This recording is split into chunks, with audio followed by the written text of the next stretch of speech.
5 steps to stop being jealous of someone else's success.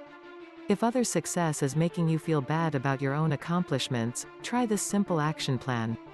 Unless you're among the Warren Buffetts and Usain Bolts of the world at the very pinnacle of the global pyramid of achievement, no matter how much you and your business flourish, there'll always be others out there doing better than you. You can have an impressive degree, a huge paycheck, even a yacht, but if you're inclined to compare, there'll always be someone with better qualifications, more money, or a bigger boat. If you can't stop comparing, you'll never be satisfied. Plus, envy not only makes you miserable, it also makes it harder to get ahead in your career and reach your goals, according to Forbes' Glenn Lopez. So how can you step off the envy treadmill and enjoy your success?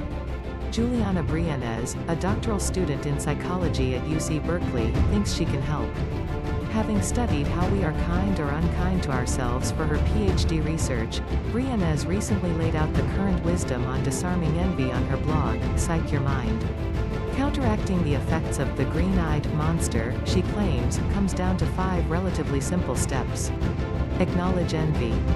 Admitting that we are experiencing envy can be very threatening, because it means acknowledging our own weakness and insecurity. The first clue that envy is lurking may be irrational feelings of hostility towards the object of our envy. Recognize that pride is just the flip side of the envy coin. It is tempting but generally unhelpful to try to counteract envy with pride. Sure, he has a nice car, but I'm better looking is not going to get you very far. You might feel vindicated in the moment, but sooner or later someone is going to come along who has a nicer car than you and is better looking. In other words, reassuring ourselves about our own enviable traits is unlikely to be sustainable. Replace envy with compassion. Although envy seems almost like a compliment, it can be quite dehumanizing. It reduces the object of envy to something very narrow and masks the full picture of who they are and what their life is like.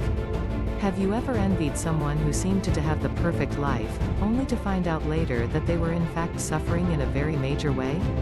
These cases are more common than we might think. We just don't have the opportunity to learn about someone's difficulties when we're mired in envy of their seemingly charmed life.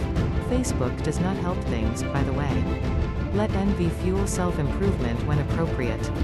When our envy is rooted in things we cannot change about ourselves, such as a difficult childhood, a traumatic event, or certain health conditions and disabilities, using envy to motivate self-improvement is more likely to dig us deeper into frustration and self-blame.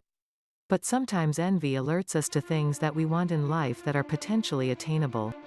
Don't forget to count your own blessings. As the saying goes, envy is counting the other fellow's blessings instead of your own. Counting our blessings isn't the same as boosting our ego by reminding ourselves how we're better than others. It's more about refocusing on what is really important in life.